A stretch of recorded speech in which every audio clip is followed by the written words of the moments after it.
وہ ایک فقیر تھا، بازار سے گزر رہا تھا تو لوگوں کو دنیا میں کھوئے ہوئے دیکھا تو دل میں رحم جاگا، تو ان کو سمجھایا کہ یہ سب کچھ دنیا ہی نہیں ہے، اس دنیا کے بعد بھی کوئی جہاں ہے، تم نے کسی کے حضور پیش ہونا ہے اور اپنے اعمال کی جواب دہی تمہارے کندھوں پہ ہے، تو آؤ اپنی آخرت کو یاد کرو اور اپنے رب سے تعلق جوڑ لو۔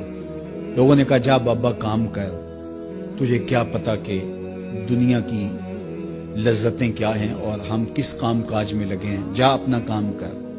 وہ شخص دل برداشتہ ہو گیا، وہاں کھڑا ہو کے آنسو بہانے لگا۔ کوئی شخص گزرتا ہوا رک کے کہنے لگا کہ کسی نے تجھے تنگ کیا ہے، کسی نے تیرے اوپر کوئی زیادتی کی ہے، تم کیوں رو رہے؟ اس نے کہا کسی نے کوئی زیادتی نہیں کی، بس ان کے رویے نے رلا دیا۔ کہا کیا ہوا؟ کہا گزر رہا تھا، ان کو دنیا میں کھوئے ہوئے دیکھا، دل میں خیال جاگا کہ ان بندوں کی اور رب کی صلح نہ کروا دوں۔ تو کہا پھر کیا بنا؟ کہا وہ تو مان گیا تھا، یہی نہیں مانے۔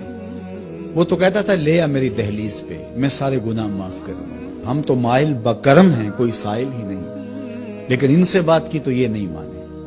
خیر وقت گزر گیا، وہی شخص دو ایک دن کے بعد قبرستان کے قریب سے گزرا تو وہی فرد وہاں روتا ہوا پایا گیا۔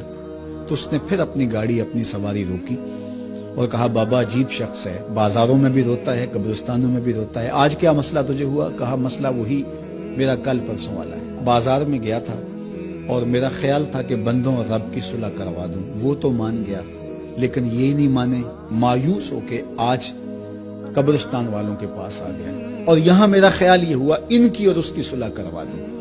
تو بڑی دلچسپی سے پوچھا کہ آج کیا بنا؟ کہا آج یہ مان گئے وہ نہیں مانتا۔ تو قبل اس سے کہ وہ وقت آئے اور ہم کہیں کہ یا لیتنی قدمت لحیاتی، ہائے میں نے یہ زندگی آخرت کے لیے آگے بھیج دی ہوتی، تو آج وقت ہے، وقت پر کافی ہے قطرہ بھی آب خوش ہنگام کا، جل گیا جب کھیت برسا می تو پھر کس کام کا۔ جنہوں نے اپنی زندگی گناہوں میں گزار دی، خواہشات نفس میں گزار دی، آرزوؤں اور تمناؤں میں بسر کر دی، دو دنی چار کے چکر میں پڑے رہے، دولت کے انبار لگ گئے، پھر بھی نفس رجا نہیں ہے، اندر کی خواہشات تشنا کی تشنا ہی رہی، پھر بھی سیرابی نہیں ہوئی، کوزائے چشم حریصاں پر نشد، تا صدف کانے نشد پر در نشد۔ رومی علیہ رحمہ فرماتے حریص کی آنکھ کا پیالہ نہیں بھرتا، کہا کہ جب تک صدف کانے نہیں ہوتا اس میں موتی نہیں آتے، اور سادی شیرازی بولتے ہیں کہ پیٹ بھر جاتا ہے آنکھ نہیں بھرتی۔ تو ساری زندگی حال من مزید کے نعرے لگاتے رہے، جتنا بھی میسر ہوا پھر آگے بڑھتے رہے، آگے بڑھتے رہے، کسی جگہ پہ بھی فل سٹاپ نہ آیا اور زندگی یوں گزرتی رہی، بسر ہوتی رہی اور اپنی زندگی برباد کر دی، حتی زرتم المقابر، یہاں تک کہ قبروں میں جا پہنچے۔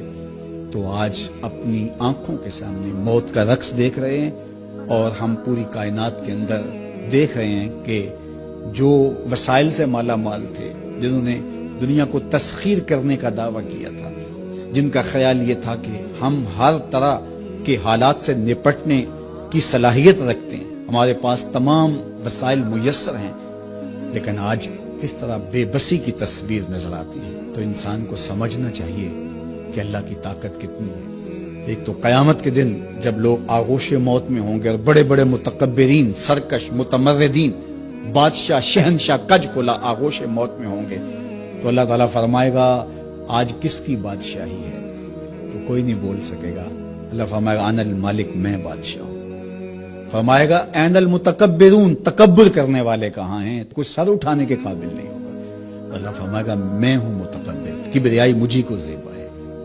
تو یہ کل جو ماننا ہے تو اچھا نہیں کہ آج ہی مان لیں اور اپنی زندگی کو اس کی راہوں پہ لگا لیں۔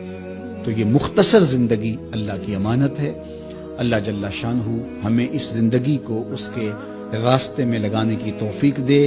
یہ آزمائش کی گھڑیاں، یہ سزا کے جھٹکے، یہ عبرت کے تازیانے، یہ ہمارے سمجھانے کے لیے ہوتے ہیں۔ حضرت امام غزالی فرماتے ہیں یہ ڈوبتا ہوا سورج روز ہمیں بتاتا ہے کہ میاں زندگی پائیدار نہیں ہے، ایک دن تمہاری زندگی کا سورج بھی ڈوب جانا ہے۔ یہ پھیلی ہوئی قبریں، یہ جوانی سے بڑھاپے کی طرف بڑھتے ہوئے لوگ، یہ اٹھتے ہوئے جنازے، یہ سب کچھ تمہیں بتاتے ہیں، تم سمجھو اور اپنی زندگی کو خیر کی راہوں پر ڈال لو۔ یہ دارالعمل ہے، وہ دارالجزا ہے، پھر دارالجزا میں عمل نہیں ہوگا، پھر پچھتاوا، پھر ڈاڈا پچھتاوا، سخت پچھتاوا، حسرت پہ حسرت، دکھ، اذیت، ہائے کوئی چیخ چیخ کے کہتا تھا، میں اس کی بات مان لیتا، میرے گھر میں قرآن پڑھا تھا، میں کھول کے دیکھ لیتا، میں مصلحین کی بات سن لیتا، میں اٹھتے ہوئے جنازوں سے کچھ سمجھ لیتا۔ تو کل جو پچھتانا ہے تو آج ہی پچھتا لیں اور اپنی زندگی کو اللہ اور اس کے رسول کی راہوں پہ لے آئیں۔